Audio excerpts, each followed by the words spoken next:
그리고 지난 6개월은 한마디로 전 세계를 뛴 시간이었습니다. 많은 내용이 있습니다.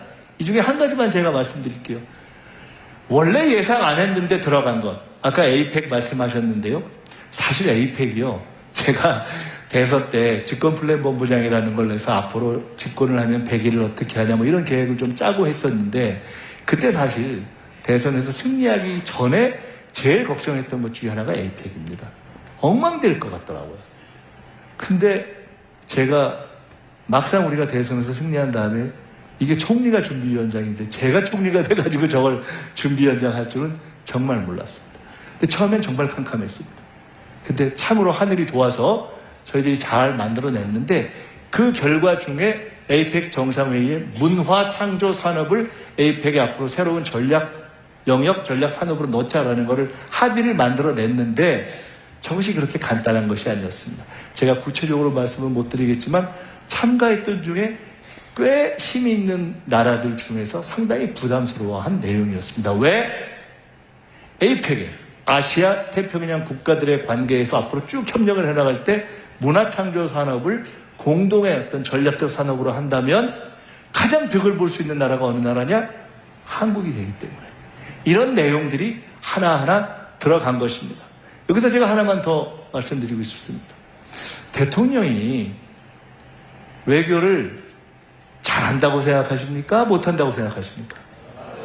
잘하죠.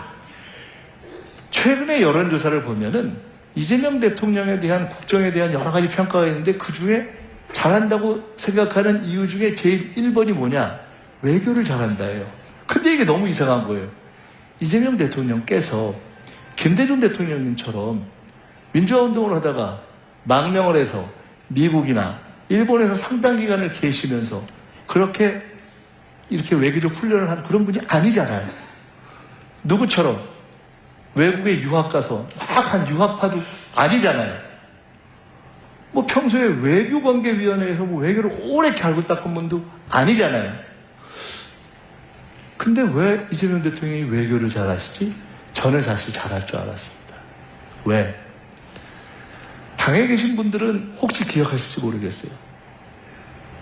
우리가 예상치 못했던 계엄이 일어나고 그래서 대선이 시작되기 전에 그냥 일상 시기에 당시 당 대표였던 이재명 대표께서 거의 매주 빼놓지 않고 한 일정이 하나 있었습니다. 그게 뭐였냐? 서울에 있는 주한 외국 대사들과의 만남이었습니다. 그걸 쭉 지속적으로 했어요. 저는 그때 이분이 준비를 하고 계시구나 이렇게 느꼈습니다. 그냥 흔히 얘기하는 그냥 정치인들, 정치 지도자들, 당대표들이 그냥 의례적으로도 가끔 만나기도 하는 미국, 일본, 중국, 러시아 그런 4강 대사뿐만이 아니라 유럽이나 또는 아프리카나 이런 다양한 국가의 대사들을 지속적으로 만나시는 걸 제가 보면서 준비를 하고 계시구나 이렇게 생각을 했습니다. 준비를 한 것. 그 바탕에는 국가와 국민을 위해서 국정을 맡겠다는 의지도 있었고 책임감도 있었고 그러한 바탕들이 다 쌓여서 저는 지난 6개월 사실 계엄 직후 6월 4일에 우리가 대통령 선거 끝나고 나서 불과 열흘이 되기 전에 첫 해외 정상 외교 활동이 시작됐습니다. 근데 그러고 6개월을 정말 정신없이 달려온 겁니다. 정신없이 달려서 이제 한 12월 중순쯤 돼서 이제 조금 끝나고 일단 외교 끝나고 호흡 조금 가다듬고 숨 좀 돌릴 수 있나 했더니 바로 또 업무 보고를 해가지고 우리를 또 피곤하게 하는 이런 대통령. 그래도 6개월 동안 열심히 했다 이렇게 인정하실 수 있죠? 좀 쪼개서 이제 한번 보겠습니다.